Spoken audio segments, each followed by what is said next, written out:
नमस्कार, बहुत स्वागत है आपका। 5 शहर 5 खबर देख रहे हैं आप। मैं हूं आपके साथ शिवम सोनी।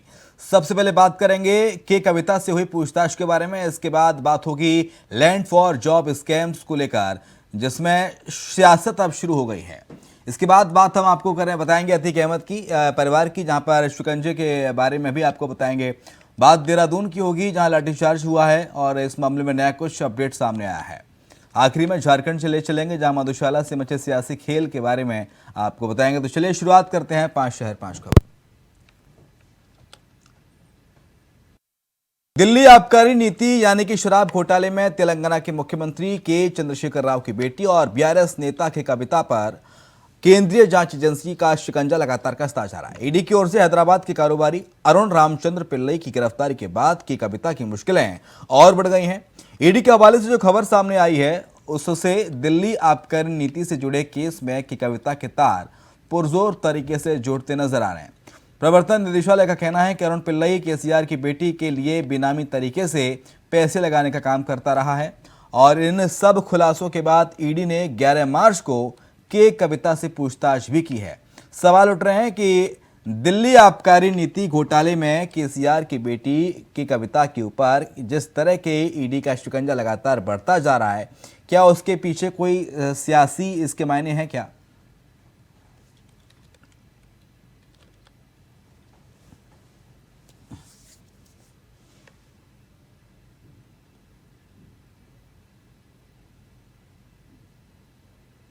तो कई घंटों तक ईडी की टीम ने आज पूछताछ की के कविता से।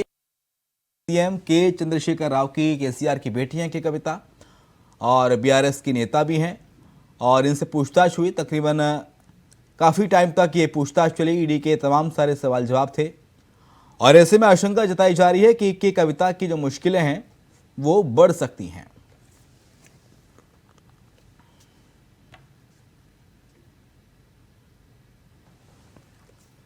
दिनकर आनंद हमारे साथ, हमारे सहयोगी इस वक्त न्यूज रूम से लाइव जुड़ गए हैं। दिनकर का रुख कर लेते हैं। दिनकर, की कविता से आज पूछताछ हुई और काफी देर तक ईडी की टीम सवाल जवाब करती रही। की कविता से क्या कुछ निकलकर सामने आया है और आगे क्या स्थिति बनती नजर आ रही है? दिनकर, सबसे पहले अपने दर्शकों को बता दें कि के कविता शराब नीति मामले में अब उन पे भी अब तलवार लटक गई है, उनसे भी पूछताछ हुई है। बता दें कि ये पूछताछ स्टार्ट तब हुई जब अरुण पिल्लई, जो कि उनकी बेनामी संपत्ति में पैसा लगाते हैं, उनका बयान सामने आता है। उनको ईडी एक दिन पहले गिरफ्तार करती है। उसके बाद उनके बयानों के आधार पर के कविता से पूछताछ होती है। वहीं इस पूछताछ के बाद केसीआर, जो कि तेलंगाना के मुख्यमंत्री, ठीक है, आपकी आवाज हम तक स्टूडियो तक नहीं पहुंच पा रही है। दिनकर, आपके पास आएंगे दोबारा, इस तकनीकी खामी को दुरुस्त करते हैं। तो के कविता से लगातार आज पूछताछ हुई और तमाम सारे सवाल ईडी की टीम ने के कविता से दागे। ऐसे में संभावना जताई जा रही है कि के कविता की जो मुश्किलें हैं वो बढ़ सकती हैं। दरअसल कल के कविता ने दिल्ली में धरना भी दिया था और मुश्किलात के कविता के बढ़ सकते हैं।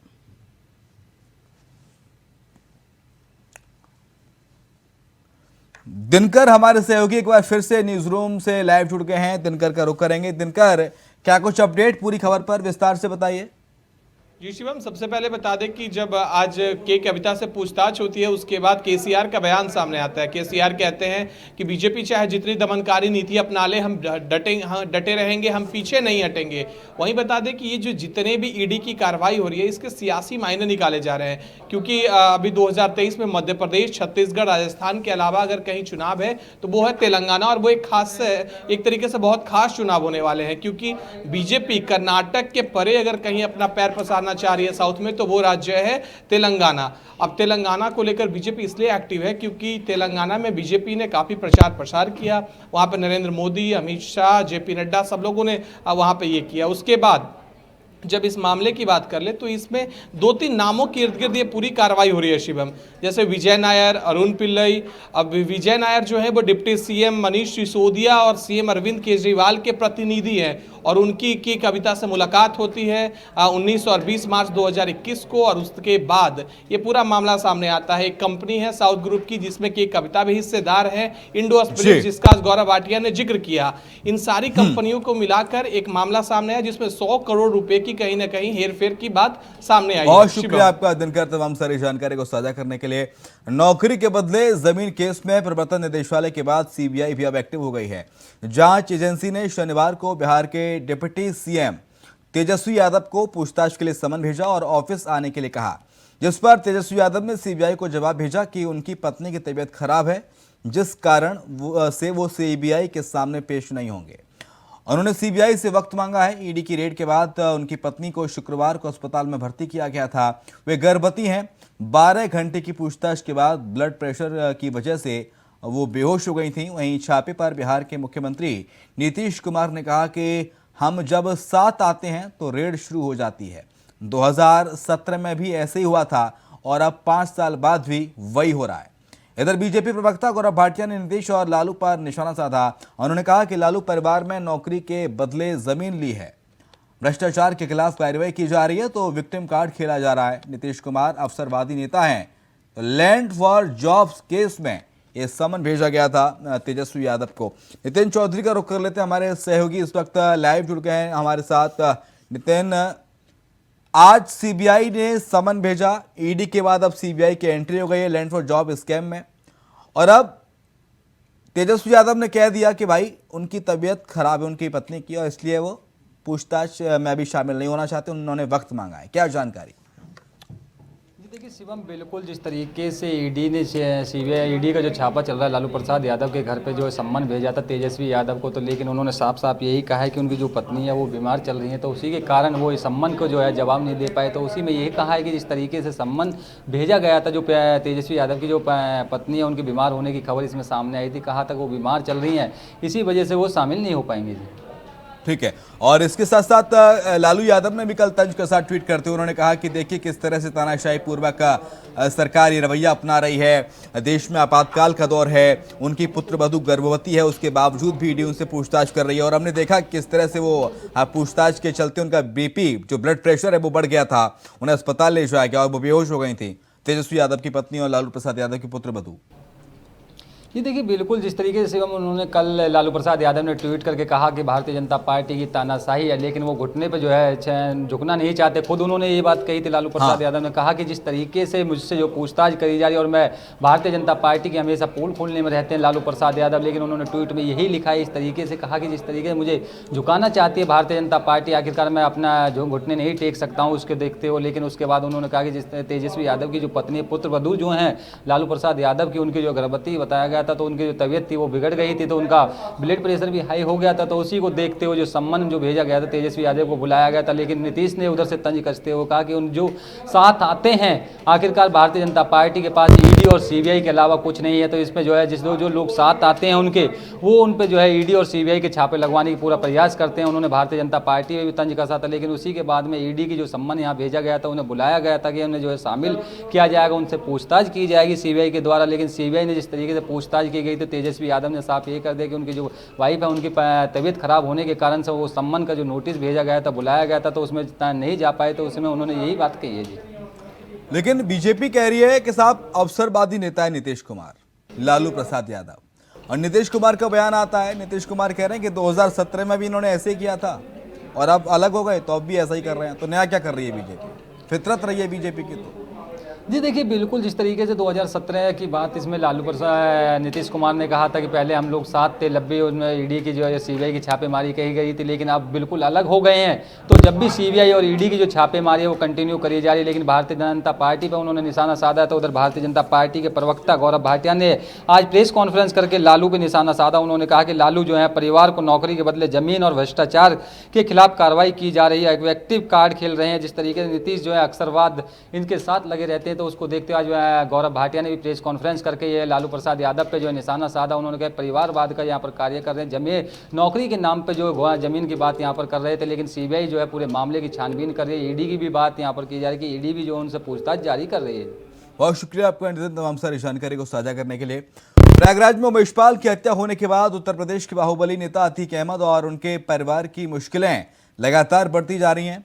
यूपी की जेलों में बंद अतीक अहमद के कुनबे पर शिकंजा कसता जा रहा है। प्रयागराज की नैनी जेल में बंद अतीक के बेटे अली अहमद को भी हाई सिक्योरिटी बैरक में रखा गया है, जहां उसे किसी से भी मिलने की इजाजत नहीं होगी। अली के बैरक की सीसीटीवी फीड डीजी जेल के कंट्रोल रूम को भेजी जा रही है। तो लखनऊ जेल में बंद अतीक के दूसरे बेटे उमर अहमद को भी बैरक में अकेला रखा गया है। उस पर 24 घंटे सीसीटीवी के जरिए निगरानी रखी जा रही है और किसी को भी मिलने पर पाबंदी लगा दी गई है। बरेली जेल में बंदी रक्षकों की मदद से अशरफ की गैर कानूनी मुलाकात के बाद अशरफ को हाई सिक्योरिटी बैरक में भेज दिया गया है, जहां उसे अकेला रखा गया है। इतना ही नहीं, अशरफ को किसी से मुलाकात की इजाजत नहीं है।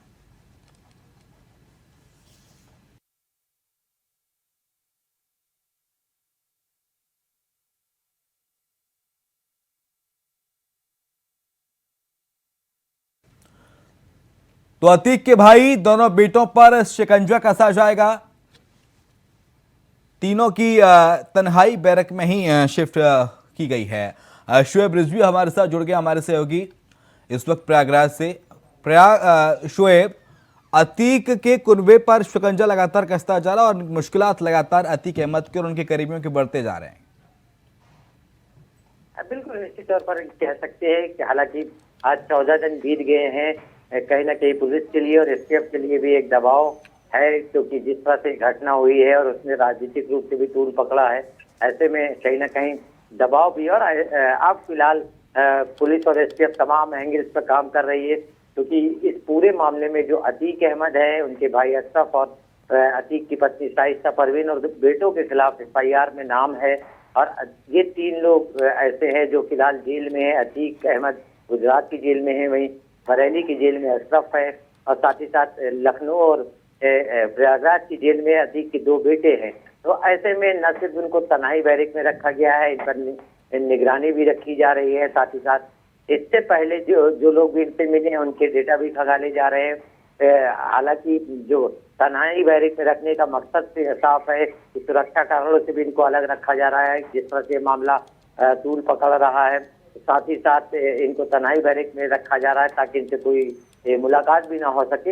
इस तरह की तमाम रणनीतियों पर काम किया जा रहा है। और साथ ही साथ एसटीएफ उन तमाम लोगों की तलाश कर रही है जो इसमें आरोपी हैं या सीसीटीवी में जिनके विजुअल आए हैं, उनकी सरगर्मी से तलाश की जा रही है। हालांकि अभी तक हाथ खाली है और 14 दिन बीत चुके हैं। इस पूरे मामले में अब तक 2 इनकाउंटर जरूर किए गए हैं, लेकिन पुलिस के लिए सबसे बड़ी चुनौती है कि इस पूरे मामले में जो सीसीटीवी सामने आया था, उसमें जो लोग दिख रहे हैं उन तक वो कब पहुंच पाती है या उनको कब गिरफ्तार कर पाती है। लेकिन खबर ये भी मिल रही है कि अशरफ जेल में बंद कैदियों से गैर कानूनी तरीके से मुलाकात कर रहा था। इसके विजुअल भी कुछ सामने आए हैं, सीसीटीवी विजुअल। बिल्कुल, देखिए जेल में इनके तमाम तरह के जो मुलाकात या फायदे हैं, वो उसकी खबरें पहले भी आती रही हैं, लेकिन इस घटना के बाद जिस तरह से चीजें सामने आ रही हैं और इसी वजह से इस पूरे मामले में जेल से भी तार जुड़े होने की बात या वहां से भी इस पूरे घटना पर मॉनिटरिंग करने की बात सामने आ रही है। कुछ लोगों को इस मामले में गिरफ्तार भी किया गया है बरेली जेल में। जिस तरह से उससे लोगों ने मुलाकात की, लोगों की मुलाकात करने में जिन लोगों ने मदद कराई उनको चिन्हित किया जा रहा है। कुछ लोग आइडेंटिफाई भी हुए हैं। तो ये कार्रवाई की जा रही है और इससे ये भी पता चलता है कि किस तरह से इन लोगों के मजबूत तार इस तरह के मामलों में जेलों के जो लोग हैं उनसे भी जुड़े हुए हैं और उनका भी इन लोगों ने पूरा फायदा उठाया है। ठीक है, लेकिन फिलहाल ये आशंका जाहिर की गई थी शाइस्ता परवीन के द्वारा, या फिर ये कहें कि समाजवादी पार्टी के कुछ नेता, अभी कुछ दिन पहले ही बयान आया था रामगोपाल यादव का कि अतीक के बेटों की हत्या हो सकती है। उन सब के बाद ही निर्णय लिया गया कि इनकी सुरक्षा को बढ़ाया जाए और हाई सिक्योरिटी में रखा जाए, हाई सिक्योरिटी बैरक में रखा जाए। जी बिल्कुल, इनको जिस तरह से उन्होंने मुख्यमंत्री को भी पत्र लिखा था, इस मामले की निष्पक्ष जांच की भी बात कही थी। साथ ही साथ अतीक अहमद, अशरफ जान को खतरा भी बताया था। साथ ही साथ अपने बेटों के बारे में भी चिंता व्यक्त की थी।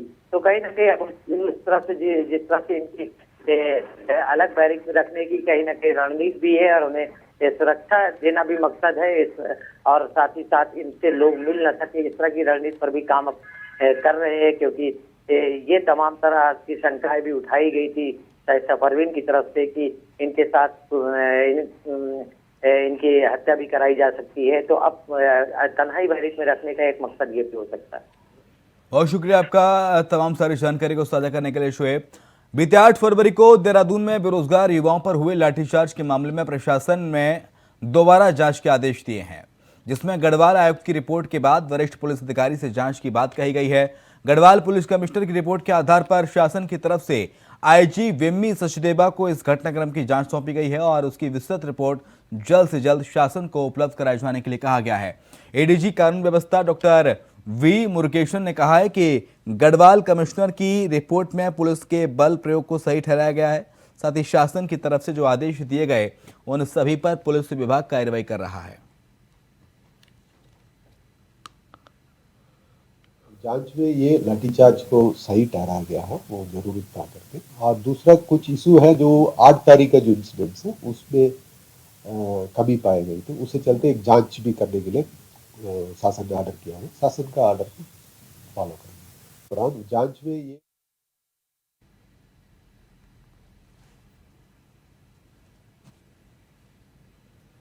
तो गढ़वाल कमिश्नर की रिपोर्ट पर जांच की बात कही गई है और अब प्रशासन देहरादून में हुए छात्रों पर लाठीचार्ज की दोबारा जांच करेगी। हालांकि इससे पहले जब जांच रिपोर्ट आई थी तो इसमें लाठीचार्ज को सही ठहराया गया था।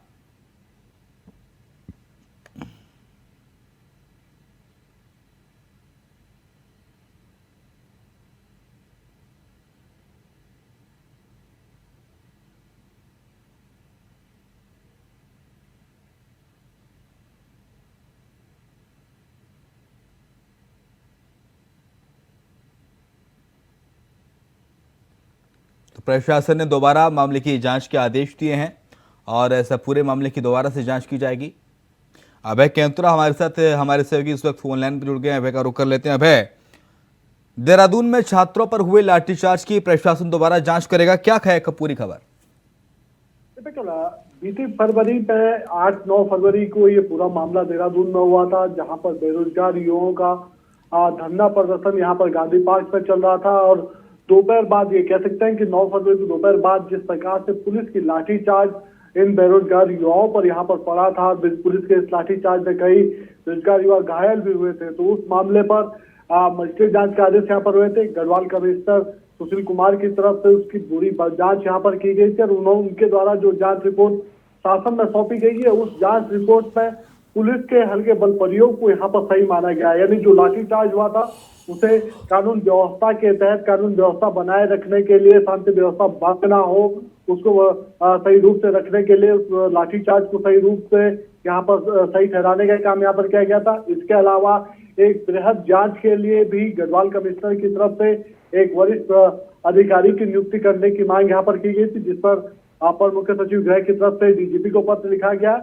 और अब पुलिस शासन की तरफ से एक वरिष्ठ आईपीएस जो अधिकारी है पीपी सचदेवा, उनको इस पूरे प्रकरण की जांच के लिए यहाँ पर कहा गया है, उनको जिम्मा सौंप दिया गया। अब वो आईजी पीपी सचदेवा की तरफ से इस लाठीचार्ज के पूरे प्रकरण की जांच यहाँ पर की जाएगी कि आखिर इन कारणों के चलते ये लाठीचार्ज यहाँ पर किया गया था, इसकी तरफ से लाठीचार्ज के आदेश दिए गए थे, कहाँ पर गलती हुई थी जिसकी वजह से हजारों छात्र वहां पर, बेरोजगार युवा वहां पर इकट्ठे हो पाए थे, आखिर उसके पीछे का रीजन क्या कुछ रहा था। क्योंकि जिस प्रकार से ये बेरोजगारों पर लाठीचार्ज के मामले को विपक्ष ने यहाँ पर उठाया था, तो पूरे प्रदेश में कानून व्यवस्था को लेकर सवाल खड़े उठने लगे थे और पुलिस की तरफ से इस पूरे प्रकरण की जांच यहाँ पर की जाएगी। लेकिन अभी तक की जो कार्रवाई यहाँ पर रही है, जिसमें लाठीचार्ज को सही रूप सही मानने का काम गढ़वाल कमिश्नर की तरफ से किया गया, तो उसको लेकर सवाल उठने लगे कि आखिर लाठीचार्ज को किस प्रकार से सही रूप दिया जा सकता है या सही ठहराया जा सकता है। जबकि बेरोजगार युवा अपने हक की मांग वहां पर कर रहे थे, शांतिपूर्ण धरना प्रदर्शन वहां पर कर रहे थे, आखिर उनके ऊपर लाठियां बरसाने की जरूरत क्यों करनी पड़ी थी। इसके अलावा दूसरी जो सबसे बड़ा जो सवाल विपक्ष की तरफ से उठाया जाने लगा है, जिसको लेकर राजनीतिक जानकार भी कहने लगे कि आखिर अगर पुलिस के एक वरिष्ठ अधिकारी की तरफ से ही इस लाठीचार्ज की जांच यहाँ पर की जाती है, तो फिर ऐसे में दोषियों के खिलाफ कार्रवाई न्यायोचित तरीके से हो पाना संभव नहीं लग पाता है, क्योंकि कोई भी विभाग अपने अधीनस्थ अधिकारियों के या फिर दूसरे जो अधिकारी होंगे उनके खिलाफ कोई कार्रवाई यहाँ पर नहीं कर पाएगा। तो ऐसे में लाठीचार्ज की जांच पुलिस के ही वरिष्ठ अधिकारी के द्वारा किए जाने के मामले पर अब सवाल उठने लगे हैं। ऐसे में देखना भी होगा कि सरकार की तरफ से क्या कुछ निर्णय लिया जाता है और क्या कुछ कार्रवाई आगे क्यों पाती है। लेकिन इतना जरूर कहा जा सकता है कि इस पूरे प्रकरण को लेकर अब कई तरह के सवाल उठने लगे हैं और पुलिस पर ही सबसे ज्यादा सवाल निशान लगने लगे हैं। जी, लेकिन इसके साथ साथ जब पहले जांच हुई तो इस पूरे मामले को लेकर सही ठहराया गया देहरादून में जो लाठीचार्ज हुआ था। अभय, बिल्कुल, गढ़वाल कमिश्नर ने जो अपनी रिपोर्ट शासन को सौंपी है उस रिपोर्ट में साफ तौर पर जिस उल्लेख का वर्णन किया गया, उन्होंने साफ तौर पर कहा था कि कानून व्यवस्था को बनाए रखने के लिए हल्का बल प्रयोग उचित है और उन्होंने लाठीचार्ज को सही रूप से अपने कह सकते हैं कि मान्यता देने का काम यहाँ पर किया था। लेकिन सवाल उसी चीज को लेकर है कि अगर लाठीचार्ज सही रूप से लाठीचार्ज को सही माना जाता है तो फिर आखिर उन बेरोजगार युवाओं पर क्यों लाठियां भाजने का काम यहाँ पर किया गया था। अगर किसी प्रकार की कोई गड़बड़ी लग रही थी सामाजिक ठीक है, बहुत शुक्रिया आपका अभय तमाम सारी जानकारी को साझा करने के लिए। झारखंड में भी शराब व्यापार से सरकार को काफी नुकसान होने की संभावना बन गई है। हालांकि सरकार ने इस घाटे को देखते हुए छत्तीसगढ़ की consultant company Chhattisgarh state marketing company limited को जिम्मेदारी दी थी। इस कंपनी को वर्ष 2023-22 के लिए शराब की बिक्री का लक्ष्य करीब 2300 करोड़ रुपए करने का निर्धारित किया गया था, लेकिन अब तक लगभग 1750 करोड़ का ही राजस्व प्राप्त हुआ है। ऐसे में अब इस वित्तीय वर्ष का मात्र एक महीना बचा हुआ है, मार्च महीना, जिसमें 560 करोड़ रुपए के राजस्व की प्राप्ति का लक्ष्य निर्धारित है। सरकार और सरकार के अधिकारियों को जैसे इस बात की जानकारी मिली, वैसे ही सरकार ने छत्तीसगढ़ की कंपनी को हटाकर सरकार अपने हाथों में इस कारोबार को लेना चाह रही है।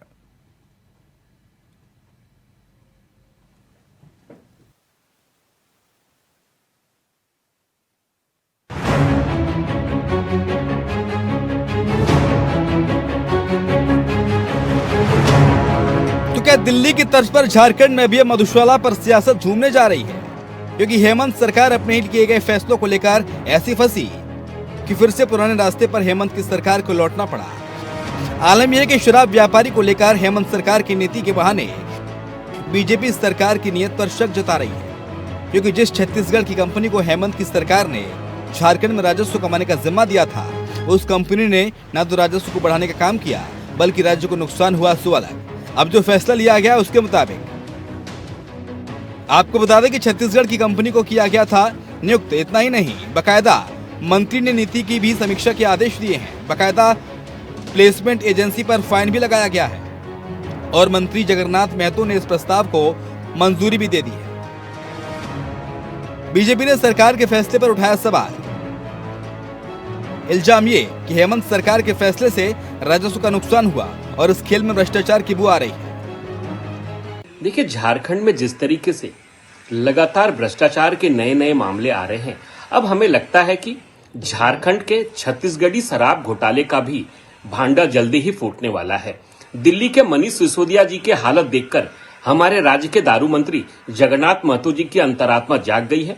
छत्तीसगढ़ी कंसल्टेंट की छुट्टी कर दी गई है और 700 करोड़ रुपए का चूना लगा चुके इस शराब पॉलिसी की समीक्षा का आदेश मंत्री जी ने दे दिया है। लेकिन इन सब के बावजूद जो घोटाले हो गए हैं, उस घोटाले में जो रकम जो लोग डकार गए हैं उसका क्या होगा? तो हम ये जानते थे और हमारे राज्य के पूर्व मुख्यमंत्री और भाजपा के वरिष्ठ नेता माननीय बाबूलाल मरांडी जी ने वर्तमान मुख्यमंत्री जी को अप्रैल में ही एक पत्र लिखकर शराब घोटाले में हो रहे गड़बड़ी के लिए एक पत्र लिखा था। लेकिन उसके बावजूद भी माननीय मुख्यमंत्री जी के कान पर जू तक नहीं रेंग रहा था। चलिए अब आपको बताते हैं कब और कैसे क्या क्या हुआ, इस नीति को कब लागू किया गया। दरअसल 2022-23 में लागू हुई थी नई उत्पादन नीति के तहत Chhattisgarh state marketing corporation limited को किया गया नियुक्त। बाकायदा कंपनी के लिए 1 करोड़ रुपए की फीस की निर्धारित की गई, मगर हुआ ये कि तय लक्ष्य के अनुरूप नहीं बेच पाएगी एजेंसी शराब। खबरें तो ये भी है कि प्लेसमेंट एजेंसी पर अब तक 44 करोड़ का फाइन लगा। अब मुख्य सचिव के स्तर से होगी मंत्री की समीक्षा। चलिए अब ये भी जान लीजिए कि हेमंत सरकार के लिए इस फैसले गले की फांस क्यों बन गया है। वो इसलिए क्योंकि 2022-23 में जब इस नीति पर फैसला हुआ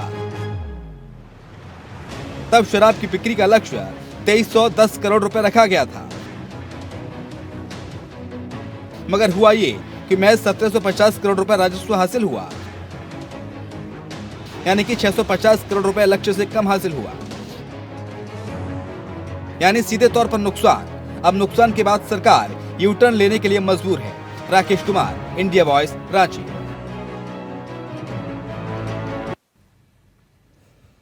और इसी के साथ 5 शहर 5 खबर में इतना ही। खबरें लगातार जारी हैं, आप देखते रहिए इंडिया वॉइस।